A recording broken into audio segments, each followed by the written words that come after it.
Halo, kita jumpa lagi dalam obrolan bersama Kang Hasan. Kali ini saya akan membahas soal marah-marah dalam konteks manajemen dan kepemimpinan. Jadi, belakangan ini kita sering melihat Bu Risma ya, Menteri Sosial yang marah-marah di depan publik, memarahi aparat jajarannya baik di pusat maupun di daerah karena kerjaan nggak beres gitu. Jadi Bu Risma marah-marah. Sebenarnya Bu Risma ini bukan baru kali ini marah, bukan sejak jadi menteri gitu ya, dan sejak jadi wali kota dulu kita sering melihat beliau marah-marah gitu ya. Marahnya tuh sampai kelihatan emosional banget gitu ya, meledak-ledak. Dan sebetulnya bukan cuma Bu Risma yang marah-marah gitu. Jadi selain Bu Risma dulu kita mengenal Ahok. Ahok itu juga sering marah ya, kata-katanya keras bahkan cenderung kasar gitu ya. Dan yang agak lembut gitu tapi juga marah itu dulu kita ngelihat Pak Dahlan Iskan. Dahlan Iskan waktu jadi menteri BUMN tuh pernah sampai banting-banting kursi di dekat pos penjagaan pintu tol gitu ya, karena petugasnya nggak becus, dia marah-marah turun dari kendaraan dan seterusnya. Sorry, yang banting kursi kayaknya Pak SBY. Pak SBY di sekolah, ngeliat sekolah nggak beres tuh banting kursi, marah-marah. Kemudian Jokowi juga pernah marah-marah. Nah pertanyaannya, saya tidak dalam posisi mau kritik Bu Risma atau kritik Ahok atau siapapun. Ini konteksnya manajemen dan kepemimpinan. Apakah marah-marah itu sesuatu yang efektif untuk membuat perubahan? Nah, ini yang mau kita bahas. Nah, apa sih marah-marah itu? Artinya kenapa seorang pemimpin itu marah? Ya, apa maknanya? Itu kan situasinya ada sesuatu yang tidak beres. Ada pekerjaan yang tidak beres, ada sikap atau tindakan yang tidak benar yang dilakukan oleh bawahan. Baik itu bawahan langsung maupun jajaran yang agak jauh sifatnya ya.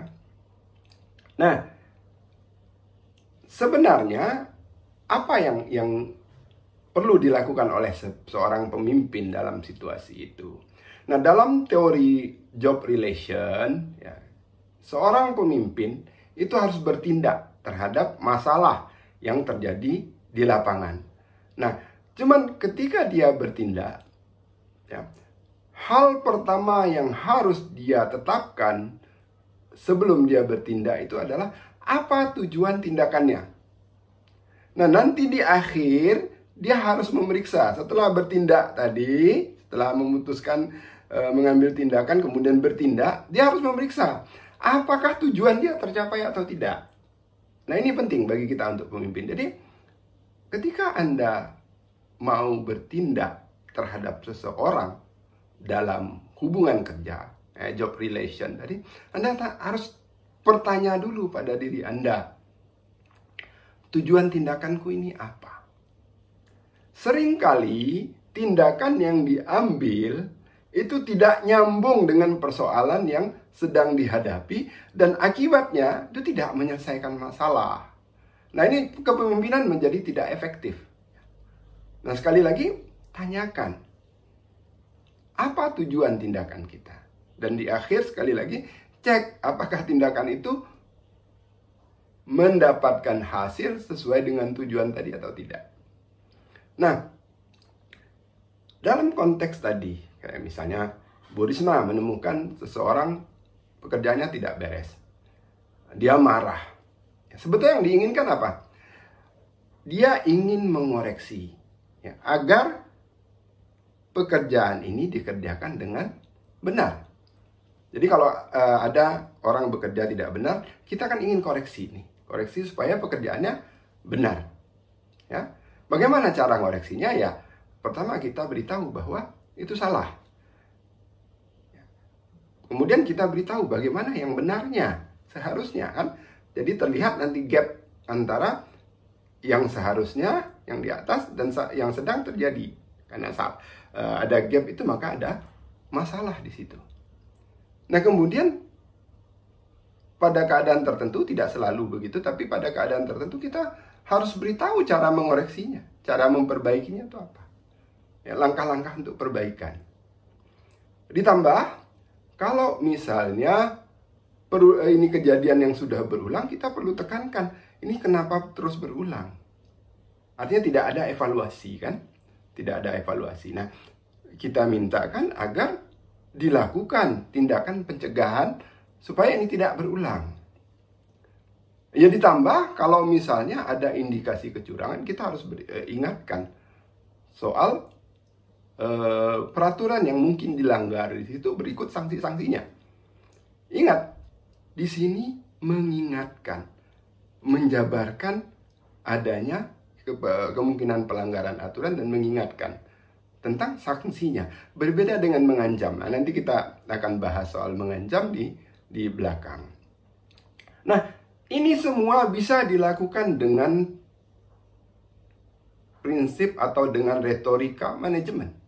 Ya, retorikanya manajemen. Yang kita tegaskan saja, ya, ini salah, ini salah, ini salah. Kita katakan dengan terus terang, tanpa muter-muter. Tidak perlu muter-muter. Katakan dengan terus terang, jelas, ya, tegas. Nah, ini prosedur manajemen, proses manajemen dalam melakukan koreksi dalam konteks, sekali lagi, menjaga yang namanya job relation. Lalu kalau marah-marah itu apa? Nah, ini seringkali orang tidak bisa membedakan antara menegur dengan marah. Menegur, ya, prosesnya seperti yang saya katakan tadi, itu adalah proses pendidikan. Sedangkan marah itu adalah luapan emosi. Ya, luapan emosi. Emosi yang tidak terkendali. Ya, jengkel, kesel, nggak suka, bahkan bisa jadi frustrasi. Itu dua hal yang berbeda. Juga dua hal yang berbeda ketika kita mengoreksi kesalahan orang dengan memaki dia. Itu berbeda. Kita bisa katakan ini salah, kamu melakukan kesalahan. Tapi kita tidak perlu mengatakan misalnya kamu itu bodoh.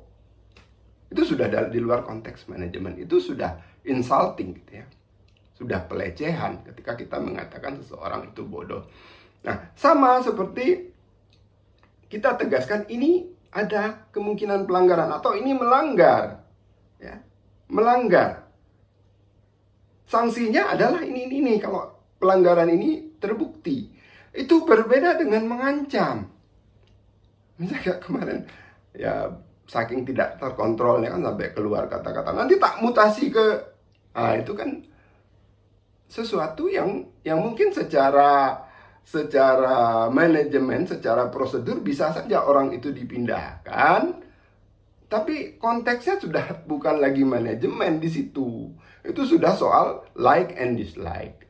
Apakah itu dilaksanakan atau enggak, saya nggak tahu, tapi sudah nggak relevan sebenarnya mengancam untuk memindahkan orang, apalagi ditambah dengan sesuatu yang bisa mengecilkan hati, ya, membuat orang di satu daerah tidak suka. Emang daerah gue dianggap apa? Gitu. Nah, ini semata-mata dalam konteks ini ketika keluar kata-kata seperti itu sudah emosi yang tidak terkendali. Nah, itu sangat disayangkan kalau pemimpin sudah tidak terkendali emosinya. Betapapun tidak beresnya pekerjaan tadi, betapapun mungkin ada indikasi korupsi dan sebagainya, itu sudah menunjukkan bahwa dia frustrasi, bahwa dia tidak bisa mengendalikan emosi. Saya bukan anti pada kata-kata kasar ya dalam konteks non manajerial. Ya. Saya tidak ingin mengatakan oh ini santun, ini kasar, ini jelek, enggak. Tapi dalam konteks manajerial ya kita harus bedakan ya. Dalam hal ini sebetulnya lebih cenderung pada refleksi untuk kepemimpinan kita ketika kita mengelola anak buah. Ya, jangan seperti itu maksudnya. Ya kalau Bu Risma gayanya seperti dia, silakan dia lah. Tapi kita dari kasus dia kita bisa merefleksikan untuk diri kita. Itu bukan, kalau menurut saya bukan kepemimpinan yang efektif ya, marah-marah itu. Jadi itu hanya merupakan refleksi tadi, ketidakmampuan seseorang mengelola emosi ya, refleksi dari rasa frustrasi ya. Itu tidak efektif. Jadi kita dalam menjaga hubungan kerja atau job relation tadi ya, sekali lagi bertanya, tujuanku ini apa? Nah, yang menariknya, bertanya tentang tujuan tindakan kita, itu sekaligus cara kita untuk mengendalikan emosi. Kalau kita tidak bertanya dulu, maka kita langsung bereaksi terhadap situasi yang kita tidak sukai, ya itu kemudian emosi jadi tidak terkontrol. Tapi kalau kita bertanya, ini situasinya bagaimana? Aku harus bertindak apa? Tujuanku apa? Ya. Apa tindakan yang paling efektif? Apa kata-kata yang paling tepat di situ? Kita memang harus berpikir cepat ya. Berpikir cepat terhadap situasi, tapi di situ kita jadi punya sedikit jeda untuk berpikir, ya, memikirkan apa yang perlu kita lakukan, apa yang perlu kita katakan, apakah itu efektif atau tidak. Kita memang harus berpikir cepat, tapi itu memberi kita jeda sehingga emosi tidak meluap, ya, tidak kita muntahkan begitu saja. Itu penting, ya. Jeda berpikir itu memberi kita sedikit ruang untuk mencari kata-kata yang efektif. Ditambah tadi menurunkan tensi emosi kita. Kita kemudian berada dalam keadaan sadar, ya. Eling kalau orang Jawa bilang ya. Awake, ya. Awake. Jadi sadar, aware ya, tentang situasi yang kita hadapi. Orang yang ngamuk-ngamuk tadi biasanya orang yang tidak aware, ya. Tidak terkendali, ya. Tidak lagi berpikir soal apa yang ingin dia capai dari marah-marah. Lebih cenderung tadi menyalurkan letupan yang ada di perasaan dia. Ini bukan lagi di wilayah logika. Jadi sekali lagi ya, saya nggak ingin ya kritik Bu Risma, tapi kalau kita refleksikan ke dalam kepemimpinan kita, sebaiknya hal itu dihindari. Terima kasih sudah mendengarkan. Tetaplah berpikir, tetap bertindak berbasis pada pikiran kita yang waras dan sadar.